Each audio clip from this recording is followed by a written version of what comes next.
Auzubillahiminash-shaytanir-rajeem. Bismillahir-rahmanir-rahim. Assalamu alaikum, class 7. Hope everyone is fine, beta.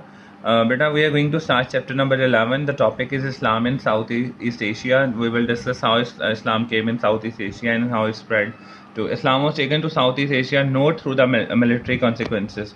Means it was not brought by the Arab army. It was brought by the merchants and the traders. They were moving from Arabia to India and they were trading their things, and the main things were like jewels and spices. These sort of things were there. And then it came to the Malaysia and Indonesia, because some of the inhabitants of the Malaysia and Indonesia were Hindus or Buddhists. But the majority worshipped their own local gods. So they just, when the merchants and the traders settled down over here, they just impressed the people, and the people from the coastal area especially, they start following the religion Islam. The period 1500 till 1800, these centuries were like crucial for the spread of Islam in this area. Initially, the faith found a following along the coastline of the Malaysian and Indonesian islands, on the banks or on the shores of these countries. Local people came into contact with the Arab Indians and Muslim merchant, and they just start involving in this religion. Mughal period, they just feel better because the Muslim traders increased their activity in Southeast Asia, and the Mughals were Muslims that gave benefit to the merchants, and they starting living on the coast permanently. They traded all here their goods and sent back their money, and when the ships arrived with favorable winds, the local people admired the honesty and the sincerity of the merchants. So the merchants' behavior and their character just influenced many of the people over there on the living on the coastline, and then they became Muslim. In 1600 and 17 in 16th and 17th century, there was a great deal of unrest in the interior of the island just because of the prince's struggle for the power, and it led to the people converting Islam throughout the region, because they just found Islam a very good and a very vast religion and a very cooperative religion. By 1800, Islam was established on the rich and populous island of Java, and it was a great good thing. It was a good thing for the Muslims.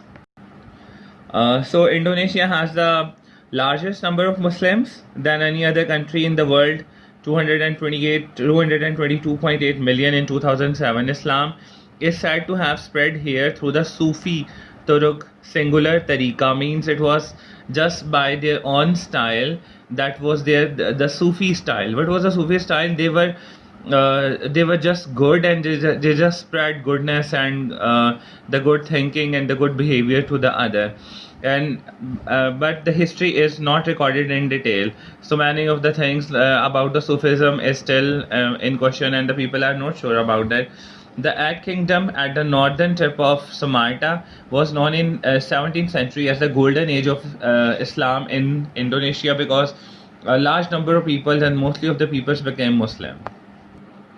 Now we are going to talk about the basic tenets of Islam: the Quran, the practice of prayers and fasting, Roze Rakhna, and the observance of the other prescribed injunctions are the same in the Southeast Asian and anywhere else in the Islamic world. Means the basic concepts and the basic things and the basic beliefs are same in the Muslim countries and with the Muslims, whether they are living in any part of the country in the world.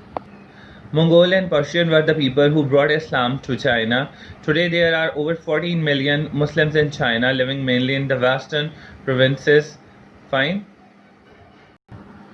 When we talk about the local culture and custom have also been absorbed in the traditions in later centuries, though there has been a trend towards Orthodox Islam, a center of learning. We're talking about madrasas were set up in Indonesia, so they just forward their concept of Islamization through madrasas. When we talk about the next largest country in this region, that is Malaysia, Islam was brought up to this area by 7th century CE. The Arab traders from Hadramaut region of Arabia came over here. Then merchants also settled in Philippines, and Islam spread to its island. And then late in 16th century, they imposed the Roman Catholic Christians religion to the most of the people. So it was very difficult for the Muslims, for the people to accept Islam, because it was they were forced to the Philippines were forced to just focus on their own religion, that was Christianity. Today, Muslims represent only 5% of the population. Dear students, the Great Silk Route is perhaps the most famous route followed by the traders and travelers, as we have also discussed it in previous class and also discussed in many of the chapters. It was so them the Islam reached China through this route, but while trading the Islam just moved to China. And in India, the Muslims from 13.4% of the population of 1.2 billion. In China, the Muslims about 1.5% of the population, and they live mainly in the western provinces. We have also this point in the info box.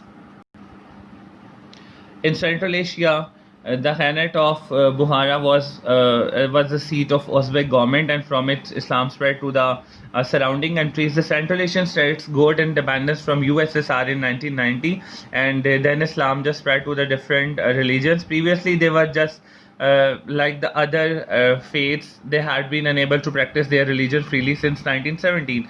But after the freedom, they just reversed to their own faiths, or they just reversed back to their forefathers' faith, or they were just supposed to have, if they want to get Islam as their own religion, if we want to own Islam as their own religion, it's up to them. So it was after independence, it was they were free for their religions. A group of Muslims is at prayers in China.